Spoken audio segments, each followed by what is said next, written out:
27장 성례에 대하여 해설입니다. 질문 5.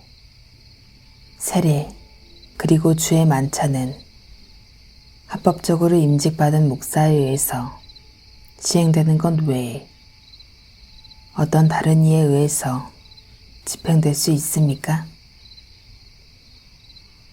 대답: 아닙니다. 마태복음 28장 19절, 히브리서 5장 4절이 이를 증거해 줍니다. 그렇다면 성례는 어떤 믿는 자에 의해서 분배되며 집행될 수 있다고 주장하는 제세례주의자들은 오류를 범한 것이 아닙니까? 그렇습니다. 마찬가지로 목사가 아닌 평신도 혹은 여자들이 필요한 경우에 세례의 성례를 집행하는 것이 합법적이라고 주장하는 교황주의자들과 루터주의자들은 오류를 범한 것이 아닙니까? 그렇습니다. 어떤 이유들로 그들이 논박됩니까? 첫 번째 이유는 마태복음 28장 19절에 그리스도께서 그가 설교의 권세를 준 자들이 성례를 시행하는 권세를 주셨기 때문입니다.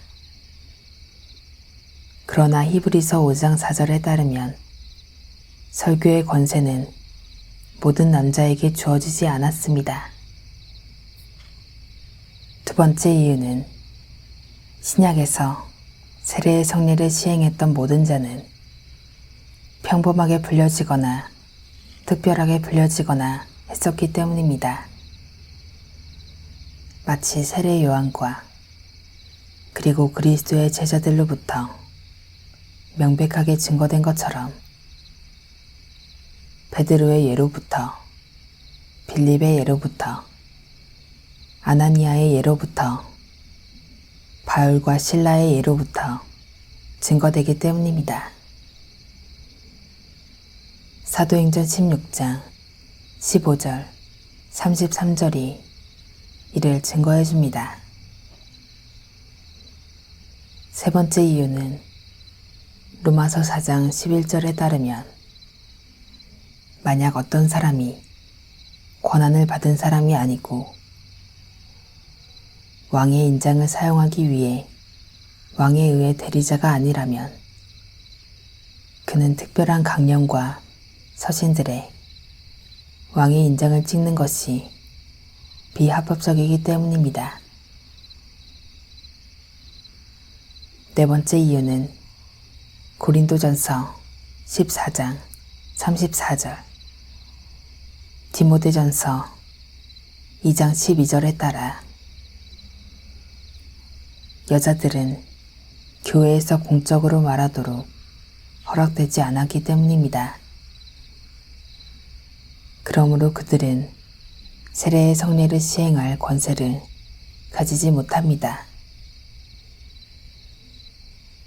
다섯 번째 이유는 적대자들은 여자들 혹은 평신도가 주의 만찬을 집행하는 것이 비합법적이라는 것을 승인하기 때문입니다.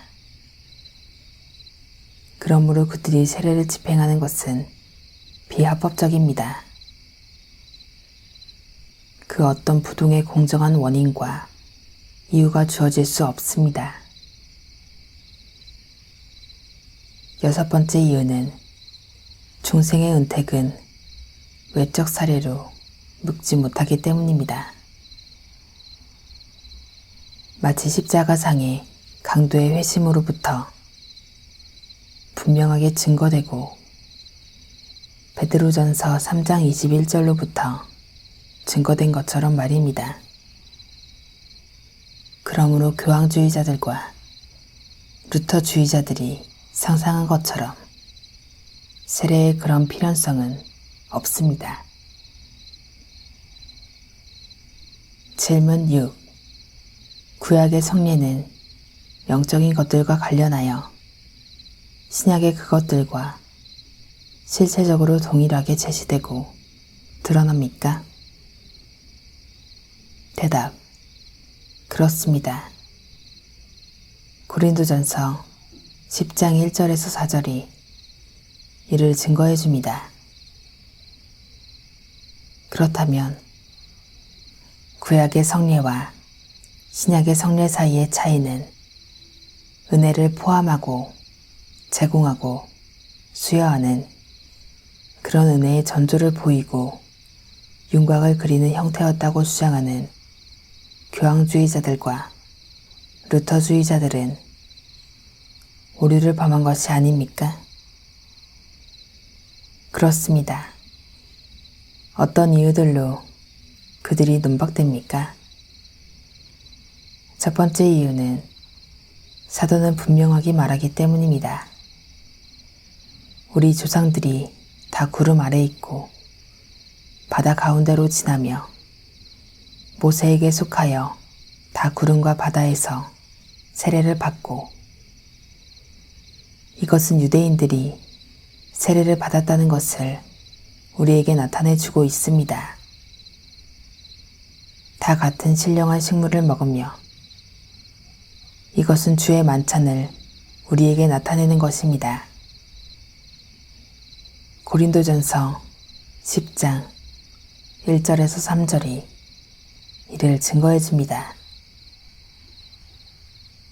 두 번째 이유는 로마서 4장 11절에 따르면 신구약의 성례는 동일한 믿음의 의로 확증되었고 보증으로 밀봉되었기 때문입니다. 세 번째 이유는 고린도전서 10장 1절에서 3절 말씀처럼 성경은 구약 아래서 신약의 성례를 믿는 사람에게 적용하기 때문입니다. 그리고 다른 한편에서 성경은 구약 아래서 믿는 자들에게 신약의 성례를 적용합니다. 이는 상징의 근거로 행해진 것이 아닙니다. 왜냐하면 상징은 다양하고 상이하기 때문입니다. 그러므로 그것은 의미된 것의 근거에 의해서 행해져야만 합니다. 그리고 결과적으로 구약의 성례는 신약의 성례와 더불어 의미된 것과 일치해야만 합니다. 네 번째 이유는 신구약 모두의 성례는 약속의 말씀과 일치하기 때문입니다.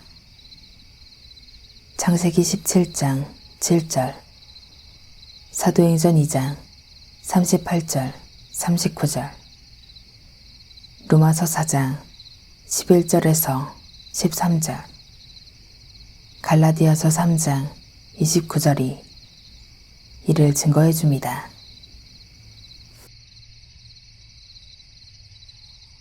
땅의